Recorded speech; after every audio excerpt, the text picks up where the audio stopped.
I went to university in Newcastle and I studied politics and media and communications.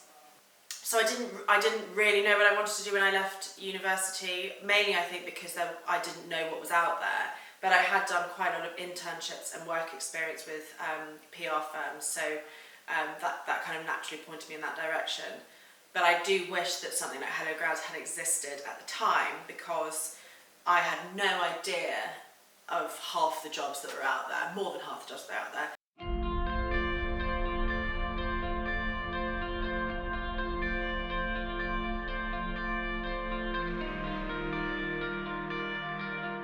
If you have no idea what you want to do, I think A, that's extremely normal, and B, there are plenty of things that you can do about it. I would just talk to as many people as you possibly can. You will find actually on LinkedIn people are actually quite willing to have a conversation with you, so try and get into contact with them, anyone that you admire.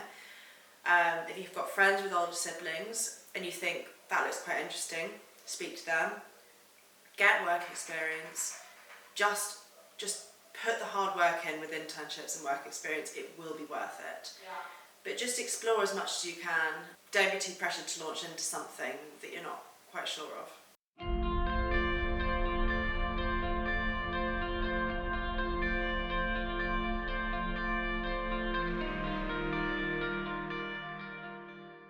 I got my internship at Cameron PR by simply, well, it's not simply at all, it was a cover letter that I spent a lot of time on, and I think that's really, really important, to spend a lot of time on a cover letter.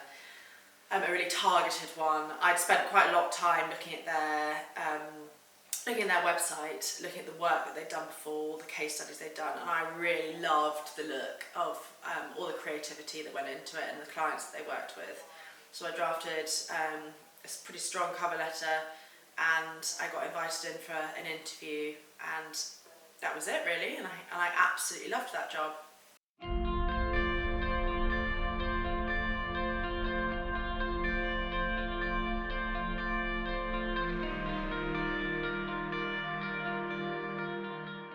So if you're a graduate and you want to get a really good internship or work experience, I would spend plenty of time really understanding the business that you're applying for as best you possibly can.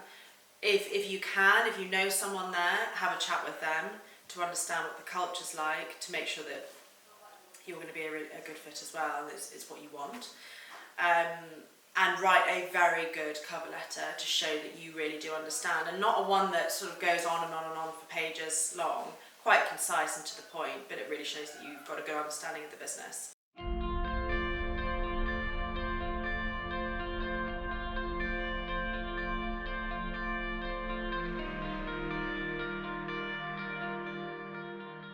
In terms of the transition from an internship to a permanent role, I would say, especially when you're very young, just have a really can-do attitude, a willingness to learn across the business as well, not in just what you're doing. Ask questions and be prepared to put in some hours and work hard. Don't be work shy. In terms of getting that permanent role from an internship, I wouldn't wait for them to ask you or to bring that up with you. They might do, but to show just how keen you are and how much you would like to work with them permanently, I think it's important to bring it up with them. And I know there's any shame in bringing it up when you're discussing an internship, so they know from the start that it's them you want to work with, not just any other company. I think I actually did bring that up when I spoke to them about my internship, because I wanted them to understand, for me this wasn't just doing another couple of month internship. I wanted a permanent role and I wanted it with them, not just anyone. So I definitely brought it up, and they said, you know, if things go well then potentially. But I would definitely not wait for that to come to you. It might come to you, but show keenness for sure.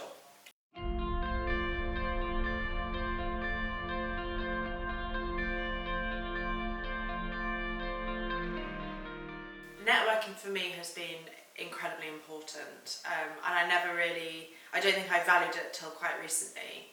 And my parents always used to say to me, "Oh, you must keep in touch with so and so." And actually, that for me is the only way I have ever got a job. I've actually never applied the normal way.